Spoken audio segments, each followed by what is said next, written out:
नमस्कार, कमल किशोर जगत का सामना से आज हम हैं माननीय केपी गर्ग जी जिनका पूरा नाम है किशन प्रसाद गर्ग जी। जो आप देख रहे हैं ये जो मंदिर है सनातन धर्म मंदिर नहर कॉलोनी सेक्टर 16 फरीदाबाद का, इसके प्रधान हैं। और ये बहुत ही इस एज में एक नौजवानों को फेल किए हुए हैं। और आज हम इनके जीवन परिचय इनका जीवन परिचय आपको बताते हैं, इनके जीवन के बारे में बताते हैं, किस तरह से ये अपने आप को यंग रख पाते हैं इस एज में भी। तो जानेंगे इनका राज। गर्ग साहब नमस्कार, स्वागत है जगत का सामना में आपका। कैसे हैं आप? Very much.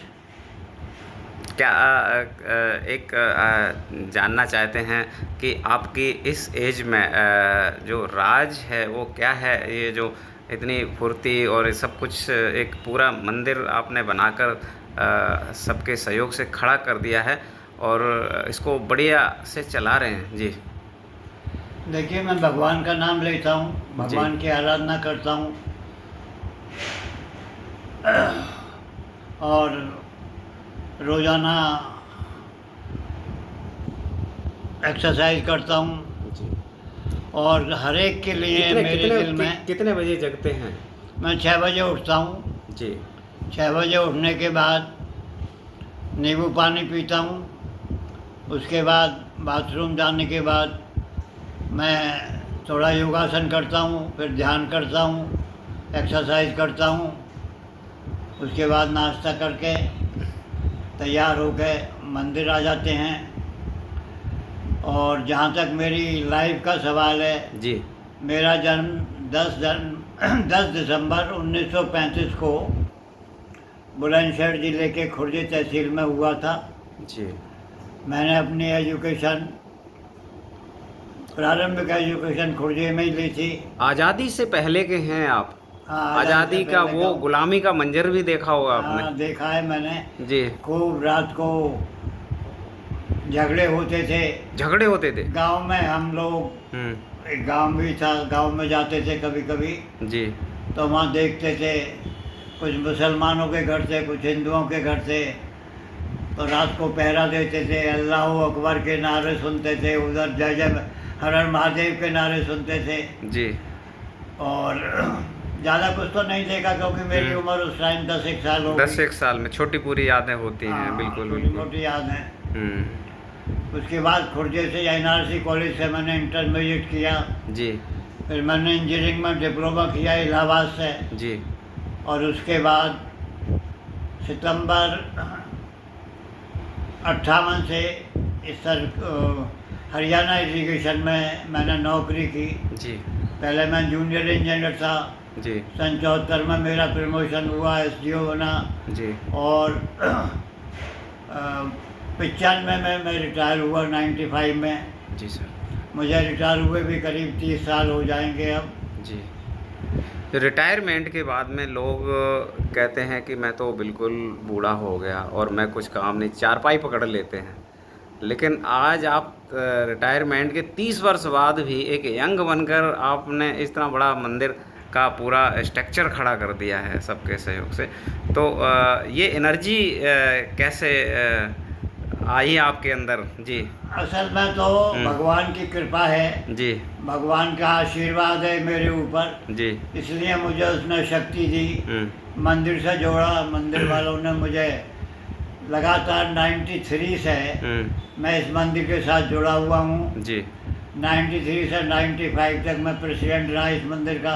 जी। अब 1 जनवरी 2000 जी से अब तक लगातार 25 साल से मैं इस मंदिर का प्रेसिडेंट हूँ। ये भी बहुत बड़ी, एक बड़ा विश्वास है मंदिर के जो सभी पदाधिकारियों भक्तों का आप पर। तो जो कुछ भी मंदिर की सेवा मुझसे हो सकती है उसमें मैं लगा हुआ हूँ।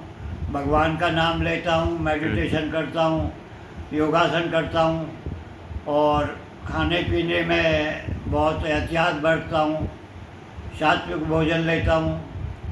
सबसे बड़ी बात क्या है कि मेरे बच्चे बहुत अच्छे हैं। जी। अच्छा, बच्चे उन्होंने मुझको बहुत सपोर्ट किया है। तो घर में कौन कौन है और आपके? घर में मेरी पत्नी का तो सन 2012 में देहांत हो गया था। जी जी 13 साल पहले। जी मेरे 3 बेटे हैं, तीनों शादीशुदा हैं, तीनों के अपने बच्चे हैं। मुझे बच्चों ने, बउओं ने बहुत सपोर्ट किया, जी जिससे मेरी सेहत भी ठीक रही और मुझे भगवान के काम में लगा रहा। कोई मुझे घर की जिम्मेदारी नहीं दी, उन्होंने कोई नहीं सौंपी। मैं सिर्फ या अपने में रहता हूँ, अपनी पूजा पाठ करता हूँ, या भगवान की पूजा में रहता हूँ, मंदिर में रहता हूँ। यानी कि घर घर में जो बच्चे हैं उन्होंने बहुत बड़ा सपोर्ट रहा है उनका, आज भी है हाँ। सपोर्ट। परिवार संपन्न है अपना। और क्या एक मैसेज देना चाहें तो क्या देना चाहेंगे फरीदाबाद वासियों को? मैं मैसेज ये दूंगा हम्म, कि ईश्वर का नाम लेना चाहिए, हर एक को भाईचारे से रहना चाहिए, हम्म, मेडिटेशन करना चाहिए। इस उम्र में क्या बचपन से शुरू करें तो है। हम्म, पूजा पाठ करनी चाहिए, हम्म। भगवान का नाम लें, योगासन करें, थोड़ी बहुत एक्सरसाइज करें, घूमें फिरें और सनातन धर्म की सेवा में, तरक्की में लगे रहें। जो कुछ भी इनसे हो सकता है, मानवता की सेवा, सनातन धर्म की सेवा, उसमें लगे रहें। गर्ग साहब, कोई अपने जीवन काल में कोई बढ़िया सी जो घटना घटी है आपके, जिससे लोग बहुत प्रेरित हुए हैं? जी। देखो, मेरे जीवन काल में कोई विशेष ऐसी घटना मुझे याद नहीं आ रही है। हम्म, सबसे बड़ी घटना यही है कि मुझे बच्चों ने बहुत सपोर्ट किया है, जी। मुझे हर तरह का सेवा की है उन्होंने, हर तरह का सहयोग दिया है। और जहाँ तक घटना का सवाल है,